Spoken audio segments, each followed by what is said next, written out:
Don't be too tied to your ambition. Many people are not usable because of their ambition. I have a career. This is who I want to become. And God said, no, I want you to go and be a teacher and be teaching children. I said, no, I've got a dream to be a doctor. God said, go and teach children. You say, with all this brain, teach children. Say, God, no, this is not God speaking. God said, it is me. Go and teach. You said, God, no. I want to be a doctor. You've become a doctor. The first client died in your hands. You are just living a life of no impact. Meanwhile, if you have become a teacher, He wants to use you there. You see, when we leave this world, we will now know those who really serve God. It is not how important your career is here on earth that matters to God. It's how useful you are to Him. You can be an engineer, be a doctor, and you are useless before God. You can be in the church, all you do is just a warder. Hey, park here, and you are more valuable, more useful in church, even than the pastor. You know why I said pastor? It is not everybody that carries mic to preach that God called to preach. The pastor might be there thinking, the last church I was attending after offering, when he was in the department, when I count, man, all this money, I must be a pastor. That's where the calling came from. That's where the calling came from.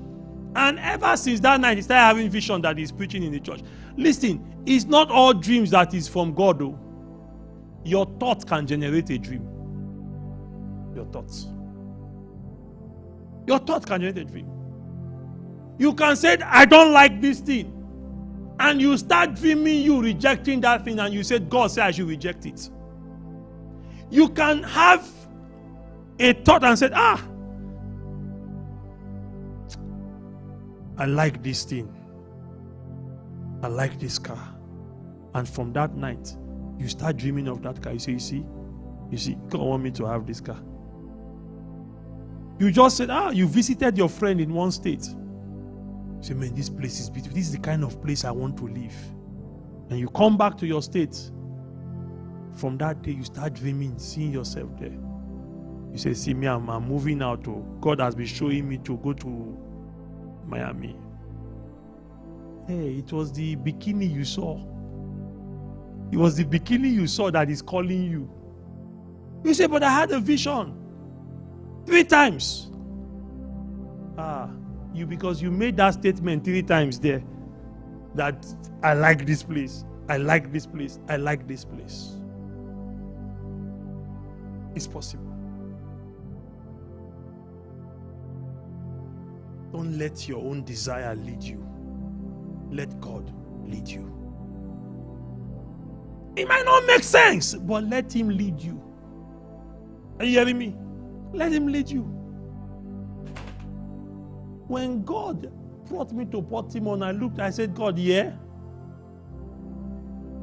He said, this is the place. Baltimore became the best place in America to me.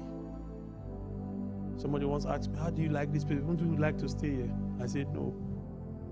Baltimore is the best place. It is where He puts me that is the best. Is somebody hearing me? So when you keep having a vision about a place, about a thing, ask yourself, did I ever desire this thing before? If the answer is yes, then pray to God. God, are you the one, or it is my desire that is projecting this image? Are you getting it? Everything, or let me put it this way, every move of God is for His purpose. Every leading of God is for His purpose. In His purpose, you will have fun, but it is what? His purpose. Everything. everything. Many of us have, you see, when people say that marriage is so stressful, it's so hard, it's so this, it's so that, most times, or majority of times, it is our desire that pushed us. Because when we're young, we say, if I want to marry, I would like to marry this kind of person. So we created an image that when it is time to get married, it is that image that Satan will start bringing, because he was there when we were describing it. So while we are busy growing up, Satan is busy creating that image.